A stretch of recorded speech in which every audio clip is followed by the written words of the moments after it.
Hey guys, welcome back to the channel. It's Eric here from E&M Guns. Let's talk about our friends in Oregon. They have some serious issues coming their way. Stay tuned.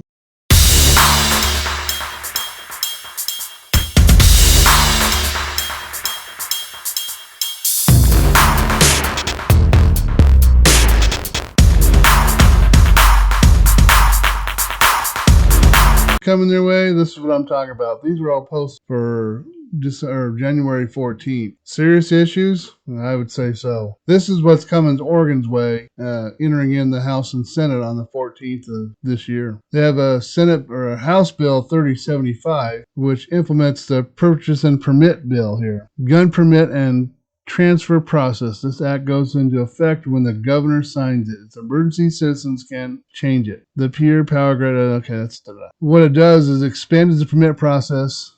Permits are now required for firearm transfers with this change from a 30 to 60 day waiting period. I mean, this was even worse than what it was with Measure 14. Wow. And these, of course, are the Judicial Committee members. And I'm not quite sure what it means by, emergency act to make changes, transfer process act goes in effect. Let's take a look. Related to firearms, declaring an emergency. I'm not sure what that means, but this is bringing in some of the stuff from Measure 14 and it looks like it cannot be challenged anywhere other than Marion County Circuit Court. Legal challenge is limited to Marion County.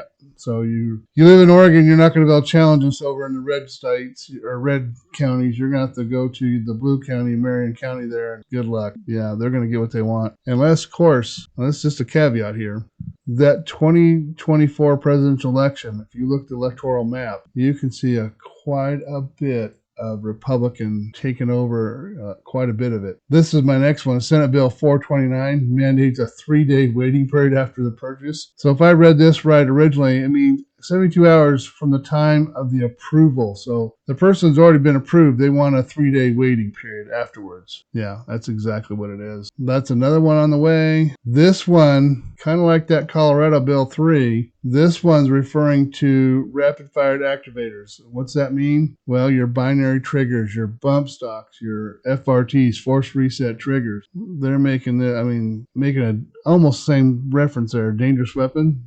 No, let me read laws. Rapid fire trigger activators does not include replacement triggers that improve. So you can still buy like a 2-stage trigger and all that good stuff. But this committee is looking to put this bill out to basically not allow you to have any of the fun stuff. Okay, here's another one. Senate Bill 698. 698, I mean, they have concealed carry in Oregon, but this is giving the governing bodies to eliminate, own, or control public buildings, to adopt policies, ordinances, or regulations limiting the alternative defense for concealed handgun licenses. So basically, they're making gun-free zones. That's what Oregon wants. And here's my favorite one: you can join the military, you can join the National Guard, and you can change your gender before you're 21. But no, you cannot possess. Gun possession for people who are under the age of 21. That's really nice, Oregon. So as you can see there,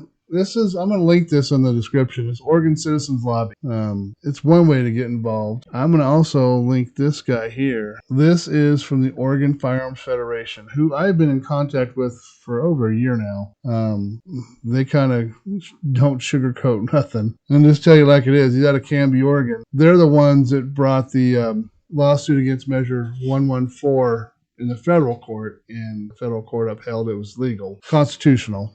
I don't know how, but they did. I'm going to link these guys in the description as well. Like I said in my Colorado Senate Bill 3 video, we as free states need to start supporting these blue states and get some of this woke ideology out of here. We need to help these guys fight. Now, this is ridiculous. 3-day waiting period's not too bad, but that's too much. That's still an infringement. That permit to purchase is really too much. It goes into, like, in Oregon, you have to have a hunter safety class before you can get a hunter license. Hunting is a privilege granted by the state, just like you have to take a driving test to drive a car because it's a privilege granted by your state. Second Amendment is not a privilege, it is a right. There is completely different set of circumstances.